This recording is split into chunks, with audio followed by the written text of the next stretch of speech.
Welcome to the Starting Over podcast training series. I am your host, Edward Shelton, aka Dark Logos, and today we're going to be looking at Pulse Wave.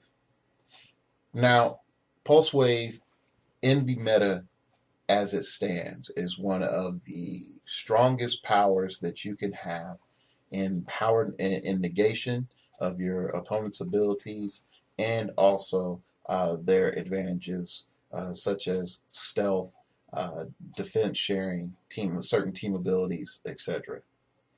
The best thing about Pulse Wave, it allows you to have a point blank area effect that will just devastate almost everything around you. Okay, let's get into it. Pulse Wave. Give this character a ranged combat action, and it can use a point blank AoE attack. It ignores characters, hindering terrain, and I think it ignores elevation to an extent, as long as you can draw a line of fire. And halves its range value until the action has been resolved. Draw lines of fire to all characters within range in every direction, including at least one opposing character. All game effects possessed or used by other characters with a line of fire drawn to them are ignored until the action has been resolved. If ignoring a game effect would cause a character with line of fire drawn to it no longer have a line of fire drawn to it, then it is not ignored. If line of fires can be drawn to or more other characters, this character's damage value becomes 1 and is locked.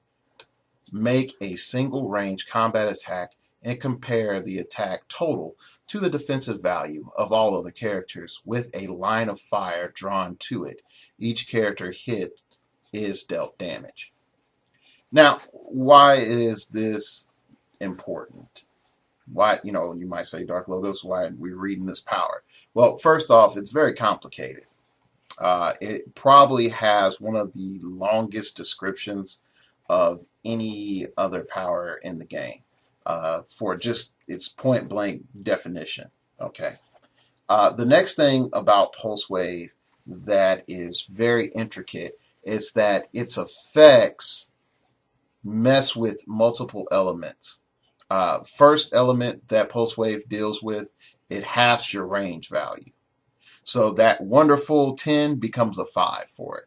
Now note, it is a complete area effect. And so, your figure is at the center radius of this circle. That's going to be this blast zone. Now, the second thing that it affects is how much damage that can be dealt.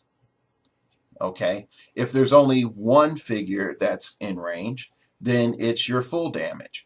But, mind you, you have to have an opposing figure in range. You just can't use Pulse Wave and then be like, oh, I Pulse Wave my own figures to get that activation click. You can't do that. Now, you can say, I need to deal 1 damage to my opponent and 1 damage to get, Billy off of his Billy clicks and make him Shazam. Yeah, you can do that. But you can't just be like, Billy, I hate to say this, I have to whoop you for your own good. Pulse Wave. No, you can't do that. All right. The next thing that it comes in is that our damage value can fluctuate depending on how many figures are in the blast radius. If there's only one opposing figure in the blast radius, whatever our damage value is, modified or unmodified, is our damage value. If there are multiple figures in the blast radius, then unfortunately our damage value is locked at 1, meaning that even though we want to really hit our opposing Baron von Strucker really hard with a running shot Pulse Wave, we can't, because Baron von Strucker is surrounded by 3 Hydra agents that would also be in the blast radius. So each one of those, if we decide to go through with the attack using Pulse Wave, we would end up dealing all of those figures 1 instead of dealing our forward base damage per se to Baron von Strucker. So there's a lot of elements in Pulse Wave, and its complexity makes it strong. And you add on the fact that you get to ignore super senses, toughness, impervious, shape change, mystics, JSA team ability, defenders team ability. I could go on. Hellions ATA is one of my new sort of secret tech that I'm working on. I think it's Hellions. Hellions are new mutants. It's one of them that you're able to shift damage around. So when you're dealing with a situation like that, what do you do? When you're seeing Pulse Wave on your team, how do you resolve that? Also, just for a note, Pulse Wave also ignores damage modifications. Sorry, not damage modifications. Stat modifications that are given by powers. So if you running shot Pulse Wave a figure, and that figure has the Infinity Gauntlet and it's giving that character +1 stats, Pulse Wave will ignore that. So there is one thing someone was telling me about. If you have someone using Perplex outside of the blast radius, then the Perplex still stands because it's not being affected. I'll have to go back on that, and I'm not quite sure if that holds up. Okay, so how do we apply Pulse Wave? Well, you might say, well, it's easy, Dark Logos. We just get some running shot and some Pulse Wave, and then we're done. Not really. What we have to come back and say is, how am I going to be using Pulse Wave on my team, A, and B, am I using Pulse Wave and Multiplicity, or am I only going to have one Pulse Waver? Now, you might say, well, why are we looking at Pulse Wave and Multiplicity? The main reason we are going to look at Pulse Wave and Multiplicity is pure and simple.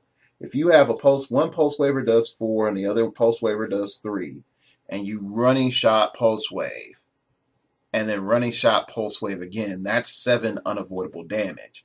But at the same time, you have to be mindful that you have now 2 blast radiuses that you have to be looking at, with one general overlap area, which is the main target.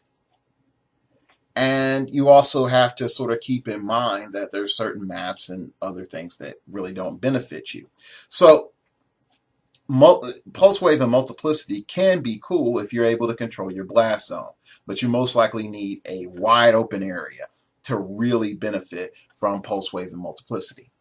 Now, if you only bring one Pulse Waver, then the first thing that you're looking at is that this figure is, I hate to say it, your guaranteed main hitter that has to hit. When you look at, like, I gotta do damage, then that is your guy. That's or a girl or robot or alien or whatever else that's going to be doing that attack. And so it allows for a little bit more leeway with your team maneuvering. Okay. The next thing is you might notice me saying, like, oh, running shot. Running shot is by far the best element that goes with Pulse Wave because it allows you to get in position. Again, you can't use hypersonic speed with Pulse Wave, which is pretty much a good thing because that would be really broken. The next thing that we can really look at Pulse Wave is when we're picking out a Pulse Waver is, what is our base damage? Back in the day, there was Icon's Brainiac, and Icon's Brainiac had I think a 12 attack and 5 damage for like 200 something points, running shot Pulse Wave, Superman enemy. Now, that figure was very strong for what he did because he could just, with the right amount of perplex, just one shot any figure that you targeted. And there was little to nothing that anyone could do to come back and stop you. The other thing that is interesting about Pulse Wave, when we're looking at picking a figure, is that we want to pick a figure that's going to have a optimal range. And you might say optimal range, what's that? An optimal range for pulse wave really is 7 and higher. We want a figure that has 7 or higher range. Okay, and the main reason we want that is that we want a good sized blast radius. The main reason we don't want a small blast radius is because it leaves us in a position, unfortunately, where we have to get a lot closer to our opponent. With a small blast radius, it makes it so that we're forced into a situation where a melee battle to our opponent may be preferable.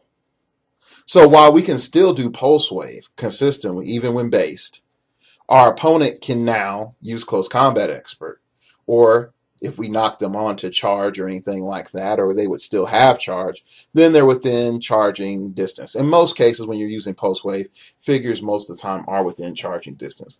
But we don't want to make it real easy for our opponent to charge us. Okay? Or let's rephrase it, not necessarily charge. We don't want to give our opponent the opportunity to use close combat expert. I think that's a bigger concern. We don't want to give our opponent the chance to use close combat expert or poison. So just something to consider. The next thing that we want to look at is decent attack values. A 9 to a 11 is okay. A really 11 or higher on any attacking figure is more than awesome for this game. But unlike, let's just say, just using pure running shot or energy explosion, you can get away with a 9 on some figures, and here's why. If you're able to running shot and pulse wave, you're usually getting past a figure's energy shield deflection or ignoring their hindering terrain or whatever else. That usually makes a normal running shot attack a problem. So other figures don't have the means to negate that. Whereas pulse wave just says, I ignore all that stuff. So you can get away with the 9. Okay? Now I know a whole lot of people might be saying, blasphemy, how dare you say a 9? But it is viable. Is it optimal? No, but it is viable. All right. So in our training exercises, here's what I want you to do. I don't want you to build a team. What I want you to do is I want you to find a figure that has running shot and pulse wave. I want you to pull out 2 different maps. One map is a close range map with a lot of walls. Another map is a wide open map. Okay? Preferably outdoors, but it doesn't have to be. And what I want you to do is just set up several figures around the map and where you would think would be a challenging shot. And what I want you to do is navigate to, shoot down all those targets with running shot pulse wave so that you can, attack every one of them in 6 turns. Oh, well, let's make it 7. All right. Now, I don't want you to clump them all up and be like, hey, Dark Logos, I did it. This is really, a training exercise to really let you see about, hey, my range is a lot shorter. Okay, so I want you to just go through the motions and then just say, I would running shot here. You don't even have to roll dice. Running shot here, pulse wave.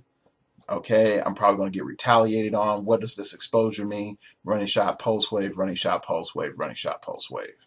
Okay, so I want you to sort of just get a feel for that. And in that feel, you would say, hey, you know what? If I did just running shot around like this, what are my major problems?